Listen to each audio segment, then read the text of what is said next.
Good morning mga kamalunggay! So for today's mini vlog, nandito ako ngayon sa lungsod ng Ospital ng San Jose del Monte, Bulacan. So ayan po yung pinaka-building niya, bago po yan guys. At pupunta tayo ngayon sa OPD para magpa-check up ako kasi grabe, 5 days na yung aking pangati ng lalamunan at talagang hindi na ako nakakatulog sa gabi dahil talagang ubo ako ng ubo. Kaya eto, nag-decide na ako na gumising ako ngayon ng umaga ng Tuesday para magpa-check up. So as you can see guys, nandito na tayo sa pinaka-pinto ng OPD at syempre magpapalista muna tayo dyan. But before that, ito nga pala yung pinakalabi nila, lobby ng Ospital ng San Jose del Monte, Bulacan, na ospital dito sa may emergency. So ang ganda ng Christmas light nila tsaka si Santa Claus.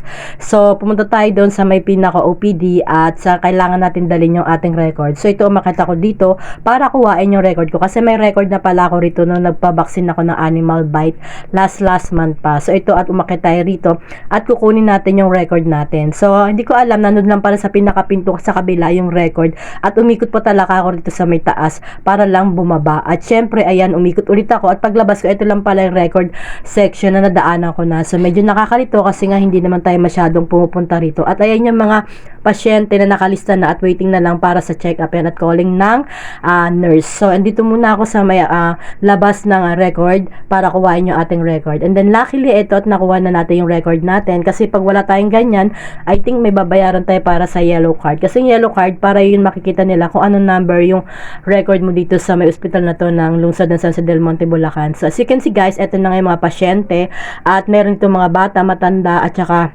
ako, syempre kasama na ako. At ayan na nga, at nag-aantay tayong tawagin at nag-video-video muna ang person para ma-update ko naman kayo kung ano nangyari sa akin ngayong araw na ito. So ito na nga po, at nag-mask tayo kasi nga kailangan pa rin natin mag-mask dito. And then finally, ito na, at nasa loob na tayo ng OPD. Tapos yung pinto na yan na merong Christmas design, diyan po ako check upin. So dalawang doktor dyan, isang pedya at saka isang internal medicine na doktor. So ayan, inaantay ko at malapit na ako niya ma-check up. And then finally, na-check up na ako. So ang finding sa akin is allergy lang. Kaya binigyan ako ni doktora ng cetirizine at saka Bactidol. Pag hindi pa rin tumatanggal, need ko na rin magpa-check up sa ENT para masilip yung aking throat. Ayan. So feeling ko naman magiging okay kasi allergy lang naman to, so kaya na to.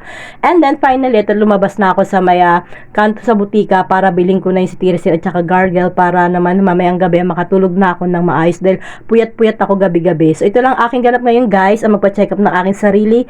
And thank you for watching. Please don't forget to subscribe, follow me at pakilike na rin ang ating mga vlog. At ito, naglakad na lang ako sa area B kasi puro pababa lang naman yung kalsada at sayang din yung pamasahe dahil magkano rin 30 pesos. Thank you for watching.